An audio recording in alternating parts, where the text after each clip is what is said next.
Student, स्वागत है आपका Saraswati coaching and computer centre के यूट्यूब चैनल पर।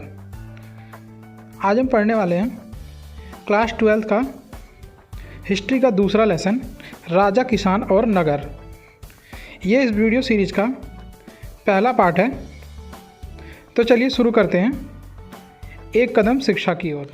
तो दोस्तों चलिए शुरू करते हैं अध्याय 2, जिसका नाम है राजा, किसान और नगर।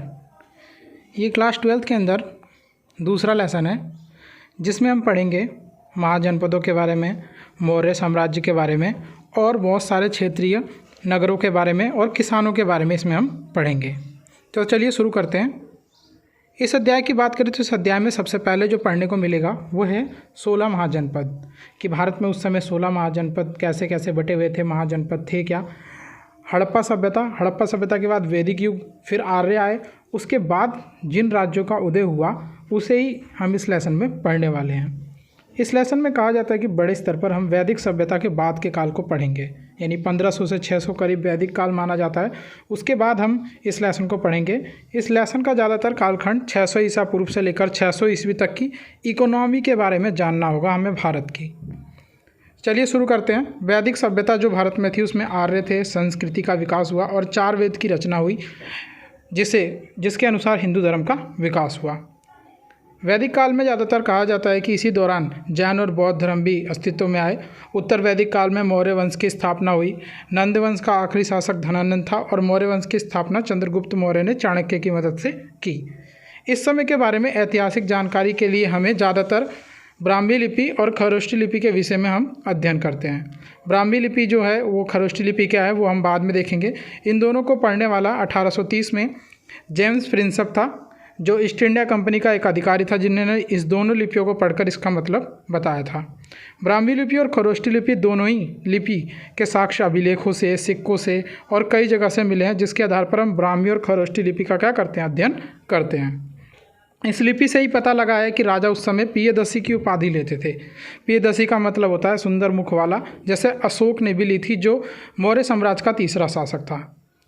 आगे हम देखते हैं कि ब्राह्मी और खरोष्ठी लिपि थी क्या।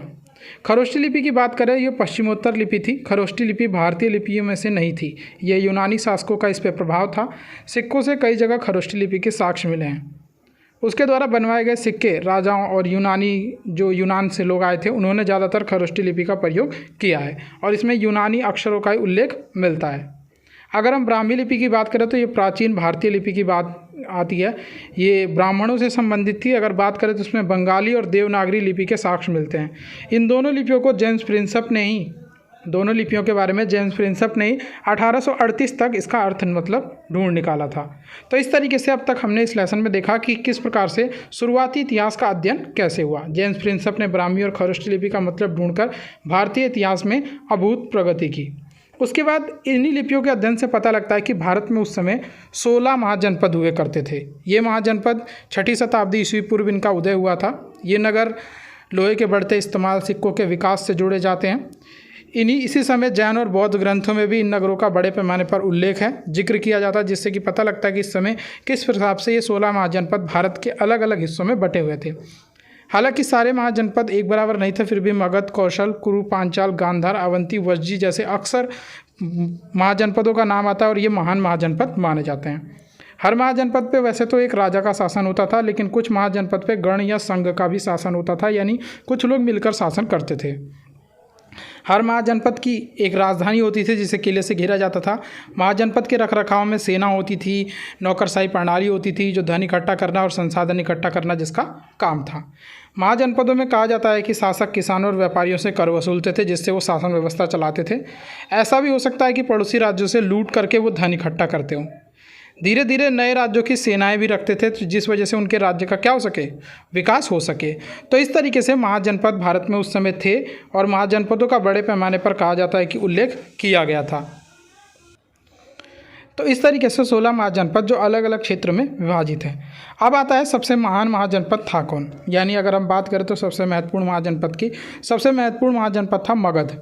मगध यानी आज का बिहार, पटना, यही मगध था।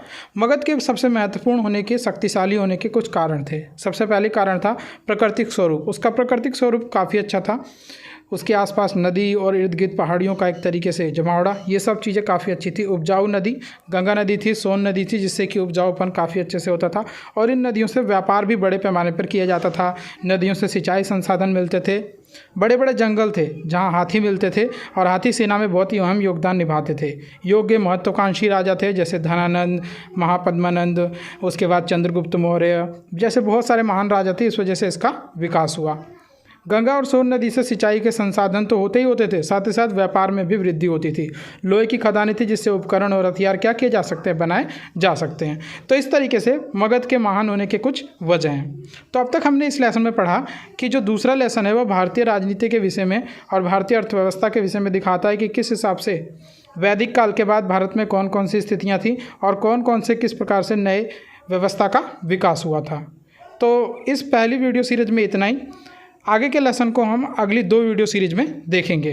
धन्यवाद। तो स्टूडेंट, अगर आपको ये वीडियो पसंद आई तो वीडियो को लाइक करें, कमेंट करें और शेयर करना ना भूलें, ताकि ये वीडियो ज़्यादा से ज़्यादा स्टूडेंट के पास पहुंच सके। इसी प्रकार के और भी वीडियो देखने के लिए चैनल को सब्सक्राइब करना ना भूलें। ये इस वीडियो लेसन का पार्ट 1 था, जिसमें हमने हिस्ट्री के दूसरे लेसन के बारे में देखा। बाकी के पार्टों में इस लेसन में हम आगे बढ़ेंगे। धन्यवाद। Keep learning.